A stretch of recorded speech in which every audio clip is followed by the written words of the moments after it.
Estamos ahora en la tercera lección del capítulo 22 del Apocalipsis. Nos queda faltando una más del capítulo 22, pues el propósito no es llenarles de mucha información en una sola, sino que podamos nosotros de una manera reposada y tranquila ver cada uno de los aspectos que nos menciona el capítulo 22. Así que una lección más, terminamos el capítulo 22 y luego vamos a devolvernos al capítulo 2 y el capítulo 3 para estudiar las cartas a las 7 iglesias de Asia. Como hemos venido estudiando y hablamos en la última lección, esta última parte del capítulo 22 nos presenta tres aspectos. Uno, la firma de Dios y del Hijo como testimonio de la visión. De todo lo que se ha venido presentando desde el capítulo 1 hasta el capítulo 22, Dios y el Hijo estampan su firma, dando la garantía de lo que se ha revelado. Lo segundo es algunas exhortaciones que Dios y el Hijo dan a aquellos a quienes se dirigió el libro. Y finalmente, la tercera cosa que se nos incluye en este capítulo 22 es la exhortación a que el Señor vendrá. Ya hemos venido nosotros observando algunos aspectos de estos tres elementos que se nos menciona en el capítulo 22. Vamos entonces a continuar ahora en el verso 11. El pasaje dice: el que es injusto, sea injusto todavía. Y el que es inmundo, sea inmundo todavía. Y el que es justo, practique la justicia todavía. Y el que es santo, santifíquese todavía. Algo que quiero que tengamos presente antes de continuar es que esta declaración, lo que dice aquí el versículo 11, no tiene la intención de animar al mal a permanecer en su curso. Algo que sabemos de principio a fin en las Escrituras es que Dios nunca fomenta el mal. Santiago 1 dice en el versículo 13, cuando alguno es tentado, no diga que es tentado de parte de Dios, porque Dios no puede ser tentado por el mal, ni él tienta a nadie.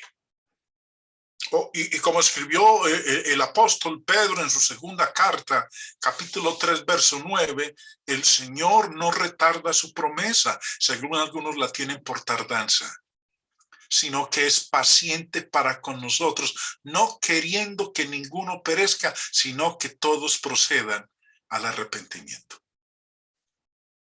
Entonces lo que Dios, lo que está revelando aquí en este versículo 11, no es para fomentar el mal, no es para animar a que el mal permanezca en curso.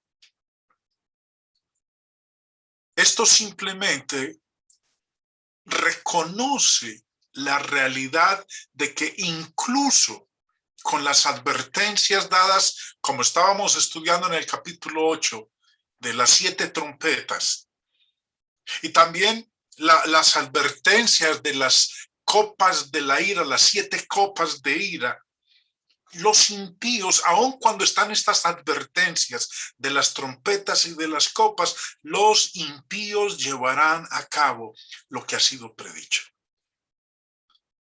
A pesar de las amenazas y de las súplicas de nuestro Señor Jesucristo, los enemigos de su pueblo continuarán en su maldad y en su inmundicia. Por eso, el que es injusto sea injusto todavía, y el que es inmundo sea inmundo todavía. Pero el que se arrepienta del pecado y viva con rectitud y santidad, obtendrá la vida eterna. Eso es algo que Dios nos revela a través de toda su palabra. Ahora, el que ha venido hablando desde el versículo 10, continúa y en el Evangelio de Juan, en el capítulo 3, nuestro Maestro, nuestro Señor Jesucristo, dividió al mundo en dos grupos: creyentes e incrédulos. Juan capítulo 3, versículo 18 dice: el que en él cree no es condenado, pero el que no cree ya ha sido condenado. Este capítulo 3 de Juan, vuelvo y repito, el Señor ahí nos muestra la división que ha hecho del mundo. Y como lo acabamos de ver, dos grupos: creyentes e incrédulos. En el versículo 19 lo divide en los que aman la luz y los que aman las tinieblas. Versículo 19. Y esta es la condenación: que la luz vino al mundo y los hombres amaron más las tinieblas que la luz. Y continuando ahí en el capítulo 3 de Juan, el Señor también divide al mundo entre los que continúan haciendo lo malo y los que practican la verdad. Leamos lo que dice el verso 20. Porque todo aquel que hace lo malo aborrece la luz y no viene a la luz, para que sus obras no sean reprendidas. Mas el que practica la verdad viene a la luz para que sea manifiesto que sus obras son hechas en Dios. Así que aquí en Apocalipsis, en el versículo 11, el que ha venido hablando separa la sociedad en dos grupos: los inmundos e injustos, y los justos y los santos. Observe: el que es injusto, el que es inmundo, el que es justo, el que es santo. Dos grupos, como el Señor lo hace en el texto que leíamos hace un momento en Juan capítulo 3. Cada individuo elige la clase en la que se identifica. Las acciones de uno surgen del carácter básico que desarrolla o crea para sí mismo. Y al elegir su curso, persiste en recorrer ese camino, o practica el pecado hundiéndose más profundamente en su injusticia y en su contaminación moral, o busca la justicia elevándose cada vez más alto en santidad. Por eso, lo que dice el verso 11, el que es injusto, sea injusto todavía. El que es justo, practique la justicia. El que es inmundo, sea inmundo todavía. Y el que es santo, santifíquese todavía. Algo que es interesante, hermanos, en este versículo 11, es que 4 veces el hablante, el que viene presentando esta declaración desde el versículo 10, 4 veces utiliza la palabra todavía. La palabra todavía viene de este término griego. El Señor va y nos dice que indica la permanencia del carácter, condición y destino de los injustos e inmundos y de los justos y santos. Vuelvo y leo la primera parte. Indica la permanencia del carácter, condición y destino, sea de los injustos o de los justos, de los inmundos o de los santos. El apóstol Pablo resumió el desarrollo del pecado cuando dijo que los malos hombres y los engañadores irán de mal en peor, engañando y siendo engañados.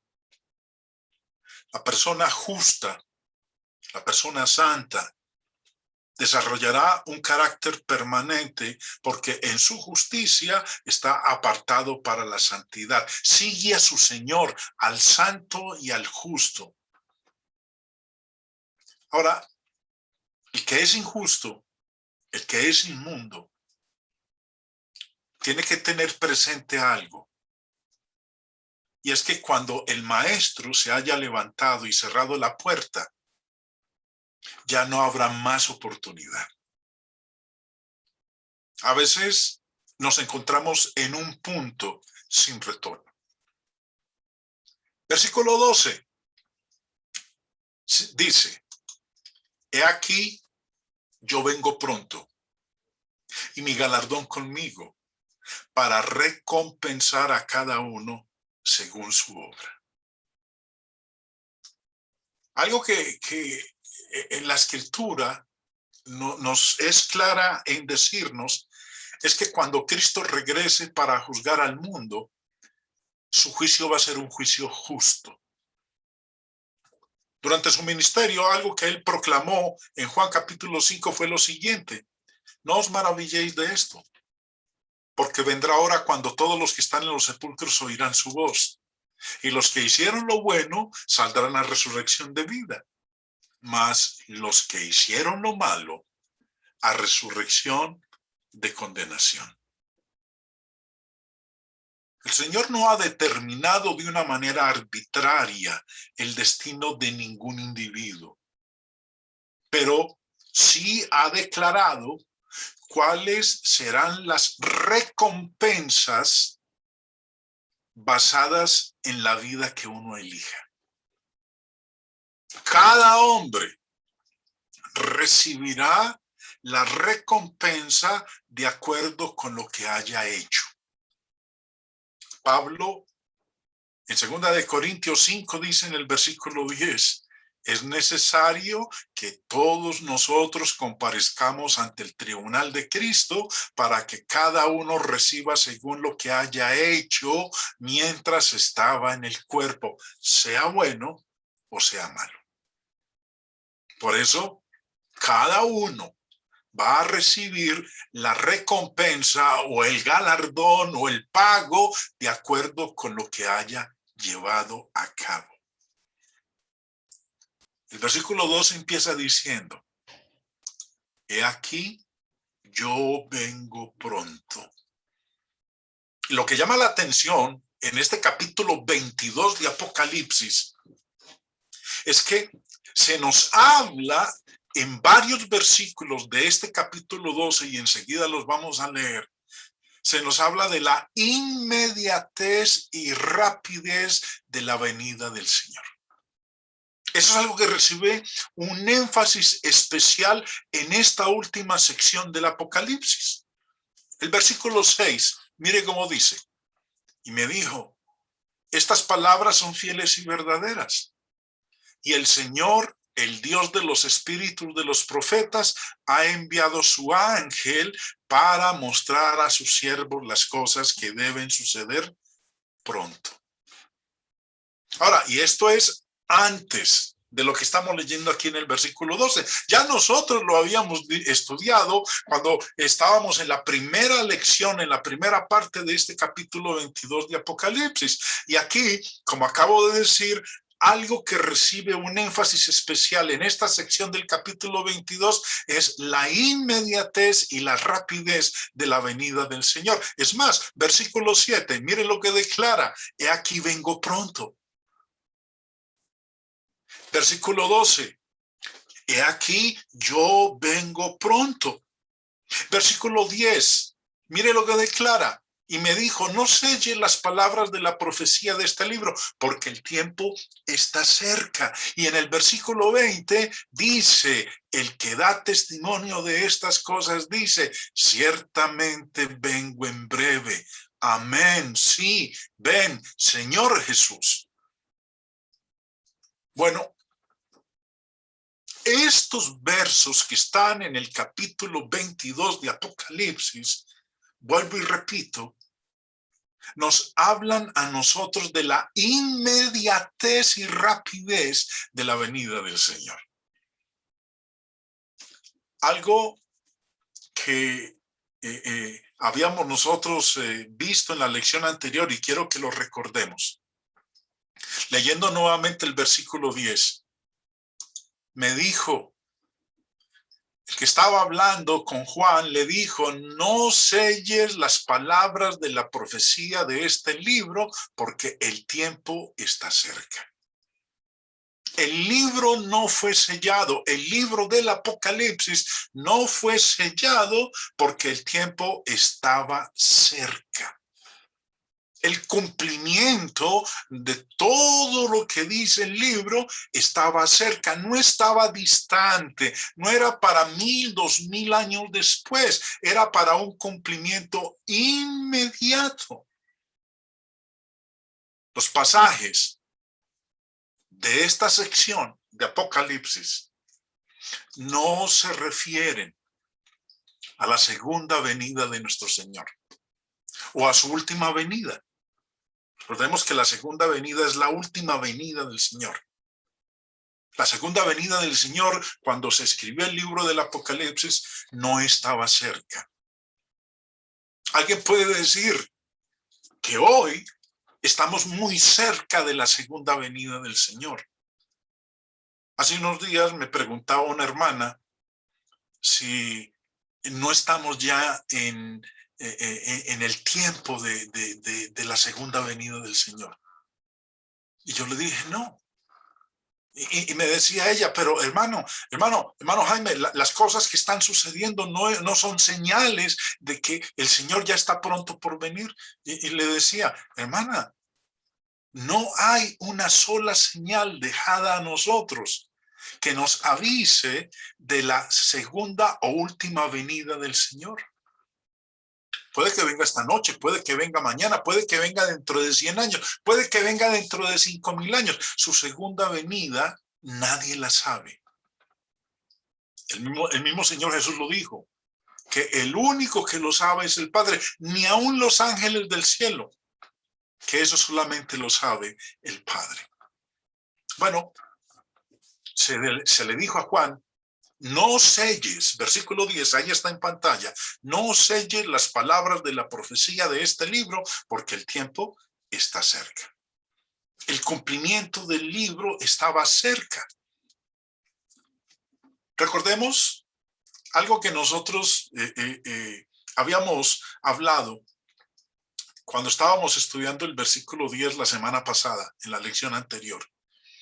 Nos habíamos devuelto al libro de Daniel. En el capítulo 7, Daniel tuvo una visión de 4 bestias espantosas y terribles. Pero la cuarta era peor que las demás. Y dice en el versículo 19, entonces tuve deseo de saber la verdad acerca de la cuarta bestia, que era tan diferente de todas las otras, espantosa en gran manera, que tenía dientes de hierro y uñas de bronce, que devoraba y desmenuzaba y las obras hollaba con sus pies. Quiso saber acerca de la cuarta bestia. Bueno, esa cuarta bestia era el Imperio Romano. Aquel imperio que era el que dominaba cuando fue escrito el libro del Apocalipsis. Juan quería saber acerca de esa cuarta bestia. Continuemos la lectura, versículo 20. Asimismo acerca de los 10 cuernos que tenía en su cabeza y del otro que le había salido, delante del cual habían caído 3. Y este mismo cuerno tenía ojos y boca que hablaba grandes cosas y parecía más grande que sus compañeros. Recordemos que Daniel está escribiendo 600 años antes de Cristo. Sigue la lectura, versículo 21. Y veía yo que este cuerno hacía guerra contra los santos y los vencía. Lo que estamos leyendo aquí, hermanos, es de lo que iba a ocurrir cuando estuviera en vigencia, dominando la cuarta bestia, el Imperio Romano. Y que lo que hemos venido estudiando en Apocalipsis es ya el evento en donde está dominando, está reinando sobre la tierra la cuarta bestia, el Imperio Romano. ¿Y qué está haciendo esa cuarta bestia? Está haciendo guerra contra los santos y los está venciendo. Cuando Daniel llega ya al final del libro, en el capítulo 12, recibe esta información, o esta orden más bien, versículo 4. Pero tú, Daniel, cierra las palabras y sella el libro hasta el tiempo del fin. Muchos correrán de aquí para allá y la ciencia se aumentará. Ahora, ¿qué se le dijo a Daniel? Que sellara el libro. Versículo 9, él respondió, anda Daniel, pues estas palabras están cerradas y selladas hasta el tiempo del fin. En otras palabras, el cumplimiento de esta cuarta bestia que él había visto era algo que todavía se demoraba mucho para que ocurriera. Cientos de años en el futuro, exactamente 600 años después. Como se les dijo que el cumplimiento de ello iba a demorarse muchos años, que había que sellar el libro. A diferencia de lo que se le dijo a Juan. A Juan, en el capítulo 22, versículo 10, se le dijo, no selles las palabras de la profecía de este libro, porque el tiempo está cerca. Mientras que a Daniel se le dijo que sellara el libro hasta el tiempo del fin, que faltaban muchos siglos para el cumplimiento de lo que él había visto. Vemos entonces que este capítulo 22 del Apocalipsis nos está hablando de la inmediatez y la rapidez de la venida del Señor y del cumplimiento de esa profecía que se había revelado en todo el libro del Apocalipsis. Aquellos que están esperando un cumplimiento para el siglo XXI, para nuestros días, ignoran esto. Y lo ignoran porque han sido llevados por sus líderes y sus directores a interpretar el Apocalipsis como un libro de futuro, no de un cumplimiento inmediato. Y vemos aquí el contraste entre lo que se le dijo a Daniel y lo que se le dijo al apóstol Juan. Volviendo al versículo 12, aquel que viene pronto, dice que viene también con su galardón. El término galardón viene de este término griego, que significa primariamente salario, paga, y después, en sentido general, recompensa, galardón.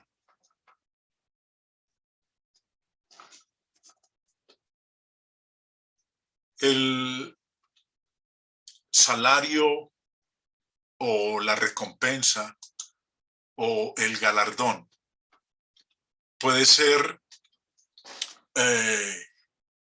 por el trabajo realizado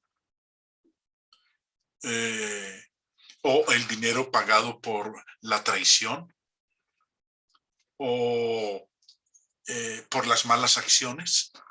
Recuerden que el término significa salario, paga, recompensa, galardón.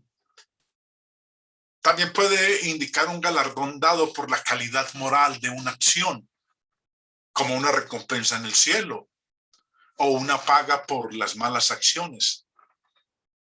La recompensa será según la obra de cada uno. Dice ahí la parte final del verso 12, para recompensar a cada uno según su obra. Romanos, Pablo en la carta a los Romanos había dicho también lo mismo. Dice en el versículo 6, el cual pagará a cada uno conforme a sus obras. Continuando, llegamos ahora al versículo 13. Dice, yo soy el alfa y la omega, el principio y el fin, el primero y el último. ¿Cómo me encanta las tres declaraciones que menciona este versículo 13?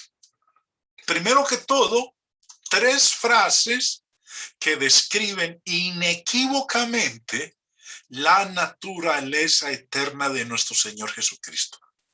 Y al mismo tiempo da testimonio de su deidad y semejanza con el Padre. Alfa, omega, es la primera y la última letra del alfabeto griego. Al mismo tiempo, y recuerden lo que acabo de decir aquí, estas tres frases describen la naturaleza eterna de Cristo. Alfa, omega, principio, fin, primero, último. Y eso que se dice de nuestro Señor Jesucristo, también nosotros lo vemos atribuido al Padre. Estas cualidades que menciona el versículo 13, Apocalipsis nos dice que también le pertenecen al Padre. Devolviéndonos al capítulo 21. Para los que han estado con nosotros casi desde el principio, podrán recordar esta imagen cuando estábamos estudiando el capítulo 4 y el capítulo 5. En el capítulo 4, Juan nos dice que él en el espíritu fue llevado hasta el cielo y vio una puerta abierta. Y cuando él observó a través de esa puerta abierta, vio allá en medio del cielo un trono. Y en el trono uno sentado. Y nos dice quiénes eran todos los que estaban alrededor de ese trono. La A significa los 24 ancianos alrededor del trono. Y también nos dice que vio a 4 seres vivientes también alrededor del trono.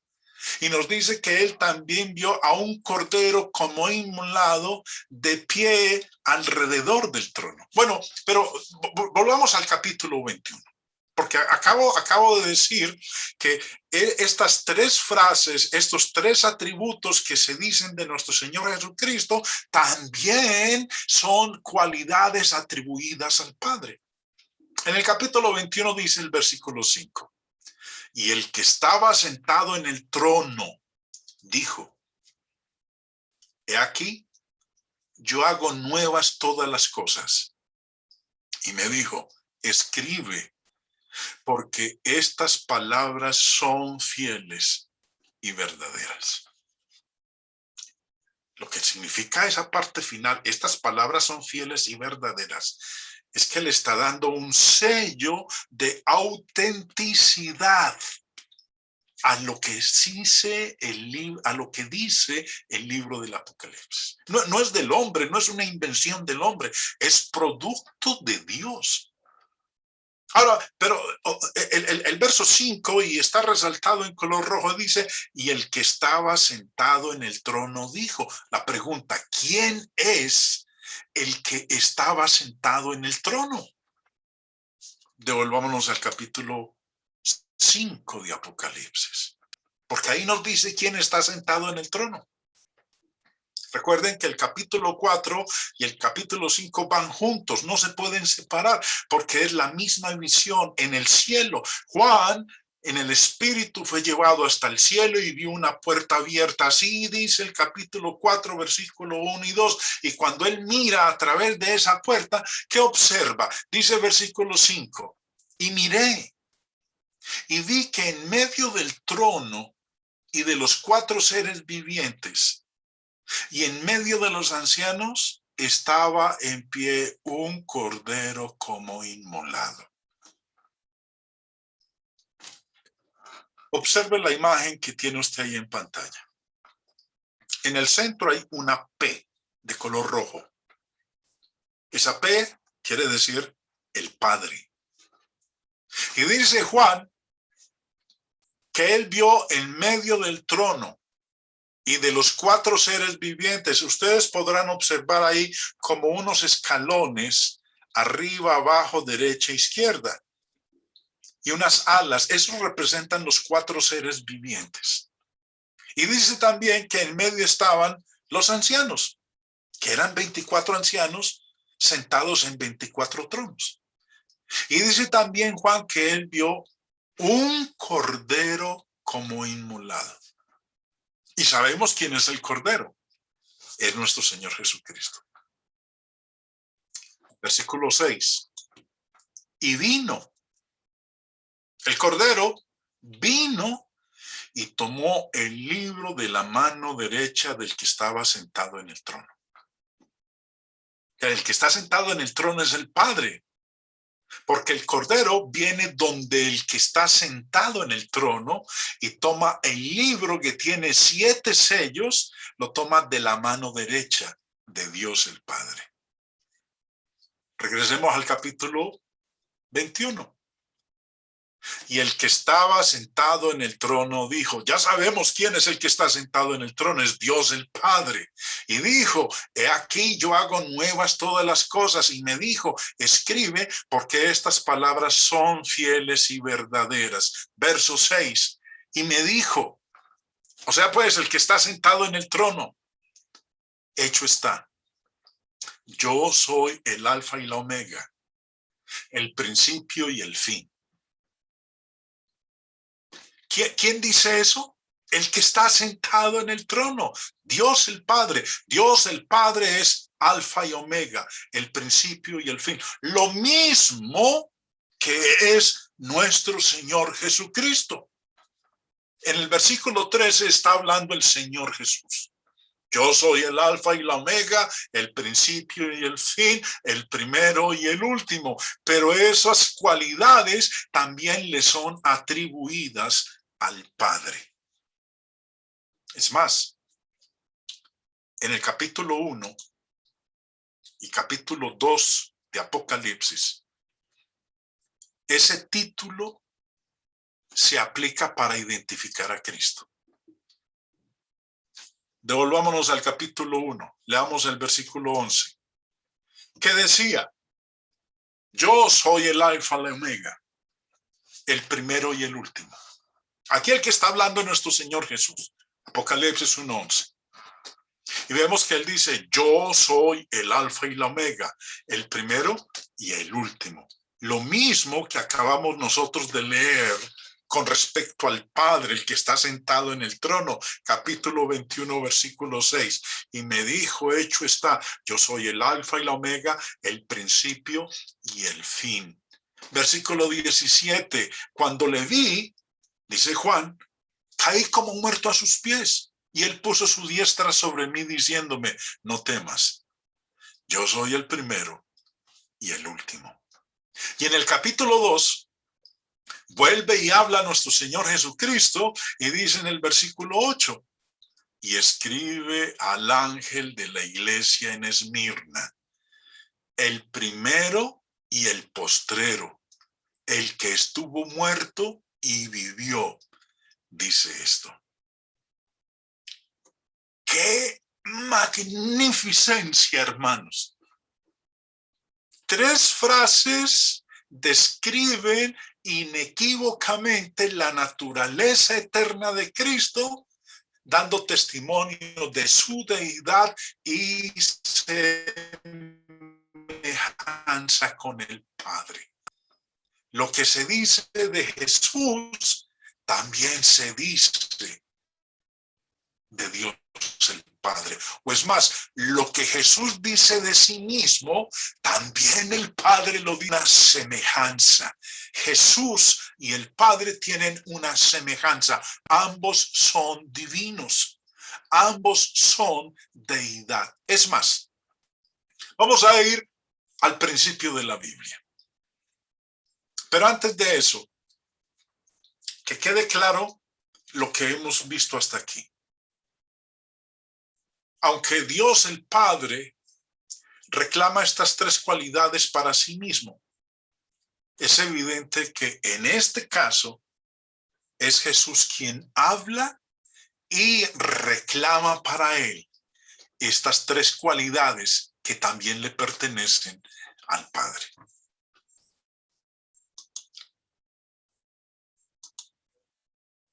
Génesis 1. Recordemos. Es más, me voy a devolver al diagrama anterior. Tres frases describen inequívocamente la naturaleza eterna de Cristo, dando testimonio de su deidad y semejanza con el Padre. Génesis capítulo 1. Sabemos muy bien cómo empieza Génesis 1. Verso 1 dice, en el principio creó Dios los cielos y la tierra. Y luego en los versículos que siguen, se nos habla de lo que Dios creó en cada día de la creación. Y luego llegamos al versículo 26, en donde habla Dios el Padre. Y mire cómo declara. Entonces dijo Dios, hagamos al hombre a nuestra imagen, conforme a nuestra semejanza, y señoree en los peces del mar, en las aves de los cielos, en las bestias, en toda la tierra y en todo animal que se arrastra sobre la tierra. Y creó Dios al hombre, a su imagen, a imagen de Dios lo creó. Empieza diciendo el versículo 26. Entonces dijo Dios, hagamos. Aquí está hablando Dios. Dios el Padre. Y está hablando con alguien. Porque le dice a ese alguien, a ese otro ser espiritual, hagamos. Utiliza el pronombre plural nosotros. Hagamos. Si Dios el Padre hubiera estado solo en la creación, entonces el texto diría, entonces dijo Dios, voy a hacer al hombre.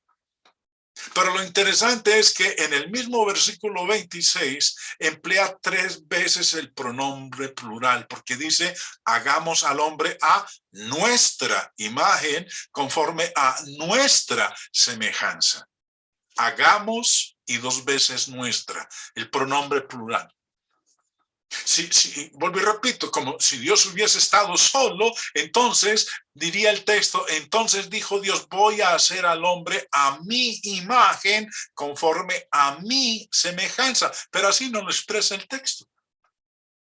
Ahora, ¿quién era ese otro con el cual Dios, el Padre, estaba hablando? No nos lo dice aquí el pasaje. Pero la Biblia sí no lo dice, no aquí, no lo dice en otro lugar. ¿Dónde sabemos nosotros quién era aquel con el cual Dios el Padre estaba hablando? Nos lo dice Juan en el capítulo 1. Expresa de esta manera clara y sencilla el apóstol. En el principio, refiriéndose a Génesis 1:1, en el principio existía el verbo. Y el verbo estaba con Dios. Y el verbo era Dios. Nos dice de la existencia del verbo en el principio y que ese verbo estaba con Dios. Estaba con Dios el Padre. Es más, lo declara el versículo 2. Él estaba en el principio con Dios.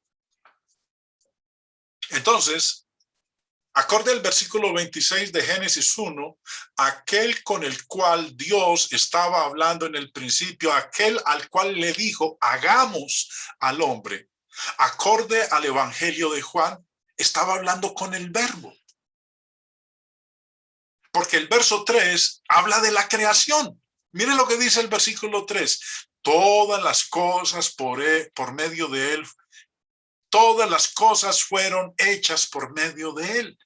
y sin él, nada de lo que ha sido hecho fue hecho. ¿Y qué pasó con ese verbo? El verso 14 nos dice qué pasó con ese verbo. Y el verbo se hizo carne y habitó entre nosotros y vimos su gloria. Gloria como del unigénito del Padre, lleno de gracia y de verdad.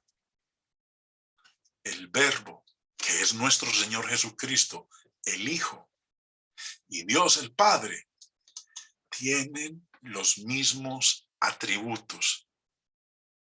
Aunque Dios el Padre ha reclamado estas tres cualidades para sí mismo, es evidente en lo que acabamos nosotros de leer, que nuestro Señor Jesucristo también participa de esas cualidades y es quien está hablando en esta porción de Apocalipsis, capítulo 22.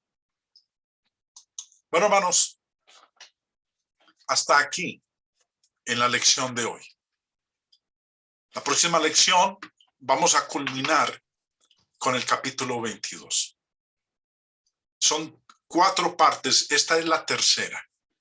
Espero que lo que hemos hablado en esta noche nos haya permitido a nosotros tener más claridad, un mejor entendimiento de todo lo que se nos viene exponiendo en este capítulo 22.